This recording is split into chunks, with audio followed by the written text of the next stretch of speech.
প্রতি ঈদে যাদের টাকা ছাড়া ঈদ শপিং উপভোগ করতে পারেন না, তাদের জন্য কি কখনো সহানুভূতি জাগে? নিজের মনকে জিজ্ঞেস করে কমেন্ট বক্সে তা প্রকাশ করুন। প্রতি বছর বিদেশে পাড়ি জমায় প্রায় ৬৫,০০০ তরুণ, যাদের অধিকাংশই গন্তব্য হল মধ্যপ্রাচ্যের বিভিন্ন দেশ। সেখানে অক্লান্ত পরিশ্রম এবং প্রায় ৫০ ডিগ্রি তাপমাত্রায় কাজ করে তারা বাংলাদেশে রেমিটেন্স পাঠায়। এই মাসে রেমিটেন্স এসেছে প্রায় $৩০০ কোটি। এই অর্থবছরে রেমিটেন্স এসেছে প্রায় $৩ বিলিয়ন, যেটা কিনা বাংলাদেশে এই যাবৎকালে সর্বোচ্চ রেকর্ড।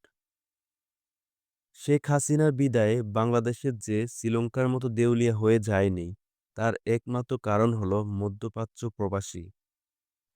কিছু স্বরশিক্ষিত মানুষ দিনরাত পরিশ্রম করে যেই ডলার পাঠায়, আর বাংলাদেশের শিক্ষিত কিছু আমলা, অসৎ কিছু রাজনৈতিক নেতা সেই সব ডলার ইউরোপ, আমেরিকায় পাচার করে রিজার্ভ রীতিমতো শূন্য করে দেয়। প্রতি ঈদে আপনি হয়তো শপিং ছাড়া ঈদ উপভোগ করতে পারেন না। কখনো কি নিজের ভাই, বাবা এবং স্বামীকে জিজ্ঞেস করেছেন তারা শপিং করেছে কিনা?